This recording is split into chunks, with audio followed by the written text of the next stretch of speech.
Hello மக்களே, வணக்கம். நம்ம ஊர் குடியேற்ற சாங் நான் திரும்ப பாட போகிறேன். ஏன் திரும்ப பாட போகிறேன்னு பார்த்தீங்கன்னா, நம்ம எங்கே இருக்குன்னு பார்த்தீங்களா, மச்சாட கேமரா திருப்ப.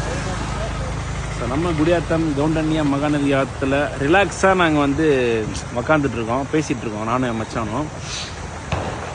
ஸோ திரும்ப இந்த சுச்சுவேஷனில் நம்ம ஊர் சாங் பண்ணால் எப்படி இருக்குதுன்னு பார்க்கலாம்.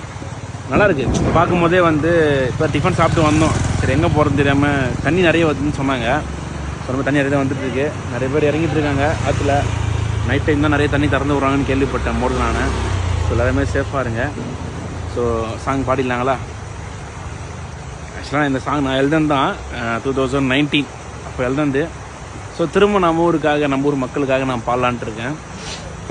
கேளுங்க, கேட்டு எப்படின்னு மறக்காம கமெண்ட் பண்ணுங்கள். கொஞ்சம் ரெடியாடா? Okay, ready.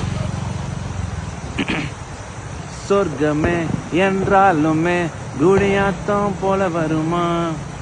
சொர்க்கமே என்றாலுமே குடியாத்தம் போல வருமா? எங்க ஊரை போல இங்க எதுவுமே இல்லை.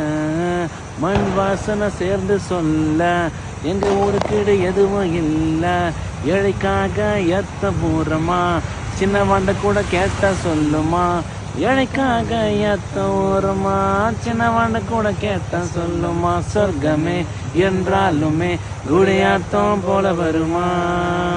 எங்க எம்மன் சிரசு, எங்க பூரி பெருசு. சிரசை சுத்தி வரும் கூட்டமாட்டா, சிலம்பாட்ட மாட்டி வர்ற பேருக்கு மாட்டமாட்டா. எல்லா ஊரு திருவிழா சரவெட்டி தான், எங்க நெல்லூர் பேட்டை தேர்வில்ல வேற மாதிரி தான். ஹேய் பக்தர் கோடி மத்தி இல்லை, இங்க யாரும் ஈடு இல்லை. வெட்டு சத்தம் கேட்கும், விசிலு கூட பறக்கும். எங்க எம்மன் இறக்கத்தோறம் திருவிழா கடைகள் ஆகும். சரியான கூட்டம் கூடும், ஆன வேடிக்கைகளோடும் குடி ஏத்தமே சொர்க்க பூமி யாகும். சொர்க்கமே என்றாலுமே குடியாத்தம் போல வருமா?